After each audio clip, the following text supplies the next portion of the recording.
Okay, go ahead. Okay, Rob Freyer, F-R-E-Y-E-R, Assistant DA, Montgomery County, Texas. This morning, Mr. Richard Sisney, who's a defendant with pending theft cases in the 9th District Court, was arrested for the first-degree felony offense of aggregate theft for a number of individuals who have come forward since the last media broadcast back in August, who have claimed that they were deceived and basically ripped off by Mr. Sisney, and that he promised them things that he never delivered on. He took their money and refused to pay them back, basically, and to the tune of over almost 30 years and to the tune of about $250,000. What happens now? Well, what happens is that tomorrow we're going to have a bond hearing. His attorney filed a motion to have the bond reduced, and I waived my 3 days' notice, and they are going to approach about getting the bond reduced tomorrow because the judge set the bond at $1 million. How many more cases have you come up with since the last time we talked? In the last month or so, 5 weeks, in speaking to Detective Neely and speaking to a lot of the other victims, we have had about, I don't know, 15 or so additional people who may have made police reports back in the day, but they've come forward, and they've spanned from the mid-'80s all the way up to the present day. Basically the same thing. You know, he makes promises, he has a very slick sales pitch, he gets people to part with their money, he gets them to drop their cars off, promising all this work. Well, the work, he will lead these people on and stall them and give them excuses after excuses. The snowstorm, Hurricane Ike, sick relatives, whatever it may very well be. And ultimately, the person leaves with a car that wasn't worked on, wasn't fixed, and wasn't promised. So. Now, which repair shop was he running at the time? Sisney's Auto Service on the 494 loop. Okay. Ronnie, what about, now what are y'all looking at? How many counts right now? Well, it's an aggregate theft case, okay. and if you give me a second, I'll get you a copy of the complaint. But it's a 5 to life. It's very serious what this man has done, and it's gone unpunished. It's gone unattended, basically, for years. And you know, this case, you look at it, and you see a common recurring theme here of people just getting scammed out of their money, not getting what they were promised. What about other people coming forward? We would definitely encourage that. Obviously, the effort that, with the assistance of the media and the public, helped bring about the filing of this new case. But if anybody else is out there that is very dissatisfied with how they've been treated by Richard Sisney or Sisney's Auto Service, that I encourage them to call Detective Alton Neely, N-E-E-L-E-Y, at 936-538-7736. The last time we made this plea to the public, numerous people came forward with a lot of very valuable and helpful information for us, and we appreciate it. And we would appreciate hearing from more people, because nobody has the right to nobody deserves to be treated the way this man has treated some of these very good people.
Okay, so I can go ahead and call a bond when I get.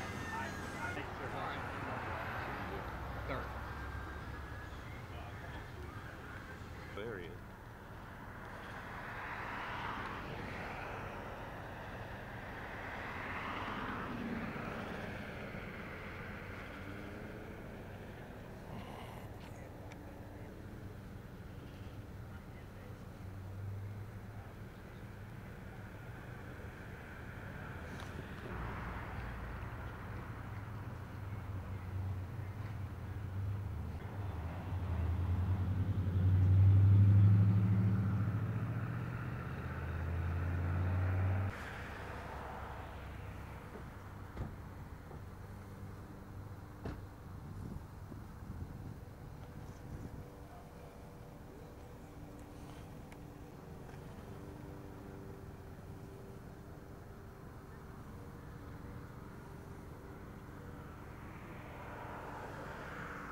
All right, I'm ready, Isaiah.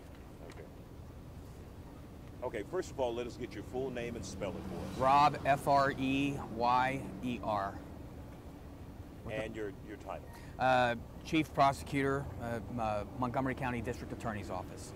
Rob, tell us what happened here at Sisney's Auto Service. The members of the Montgomery County Auto Theft Task Force executed a third-degree felony warrant in regards to a vehicle sale that the defendant had put online representing a 1969 Camaro as being what is known in the industry as a Bickle-built vehicle.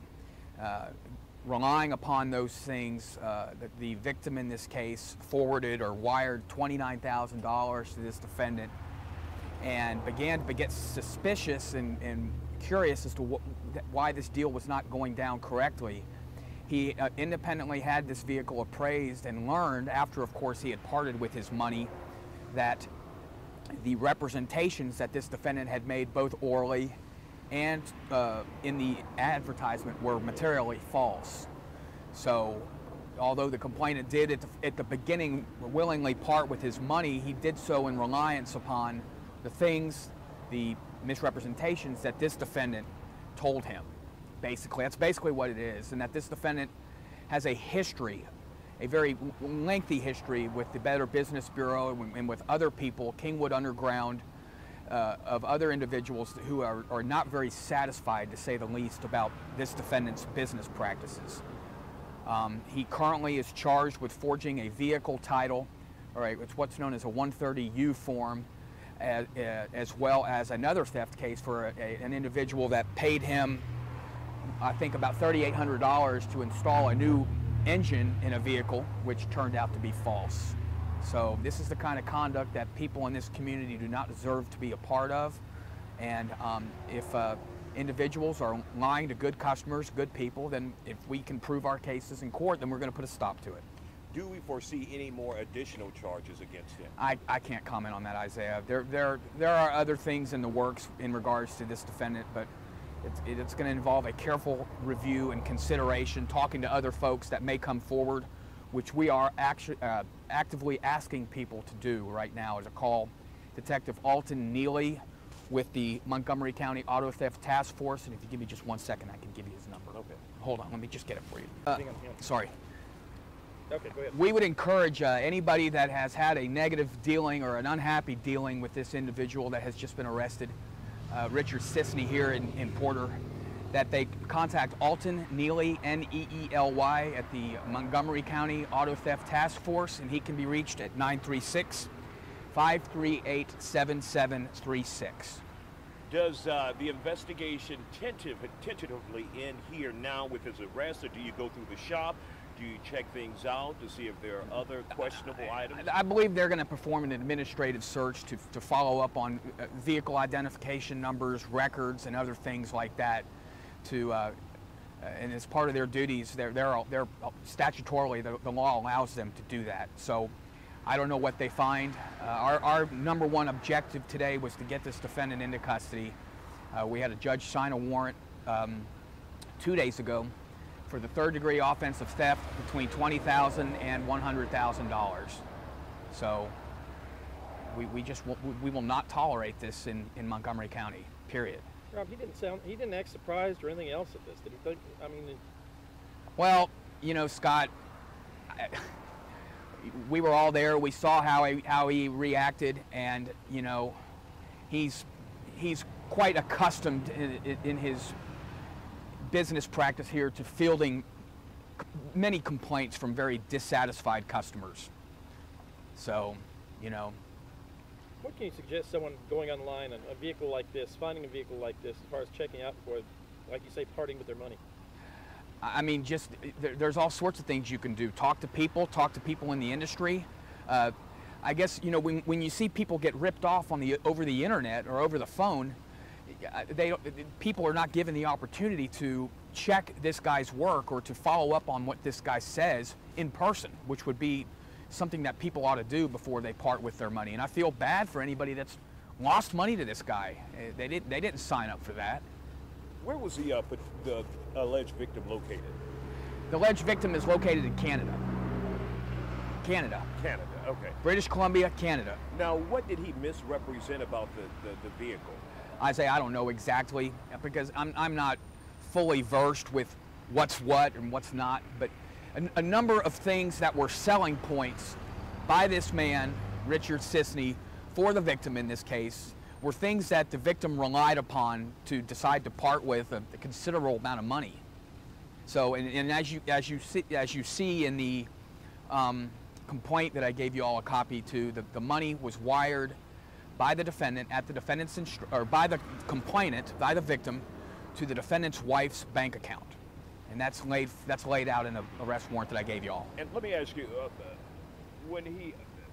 tell me the place where the theft comes in. Did he not deliver the car at all, or what he delivered wasn't what he promised? I don't know if the complainant, off the top of my head, and please don't print this, okay, actually took possession of the car, or he had it inspected here. We're still continuing to investigate that. However, I'm fully aware that the defendant's misrepresentations, as this car is being what's known as a Bickle-built car, B-I-C-K-L-E. There's an individual named Jerry Bickle, who is a very well-known expert in the construction and in the maintenance, construction, and refurbishing of old antique cars. So, but this theft case is definitely not the end.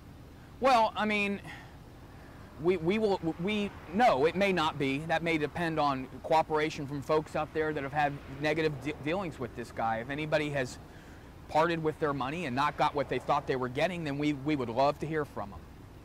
And you said the Better Business Bureau. Would that be the Better Business Bureau of Houston or Montgomery County? Or I don't know. I don't know. I don't even know if there's a distinction between the two. That's pretty much it. Well, we've gone back and seen that he has had other people complaining about his business practices going back 20 years. So our investigation is focused, obviously, with cases that are within the statute of limitations, which I believe is 5 years. So that's where our primary focus is. However, we want to hear from anybody that has ever dealt with this individual, with this company, and who walked away upset, violated, dissatisfied, whatever. We'd love to hear from them. Got it. Thank you, sir.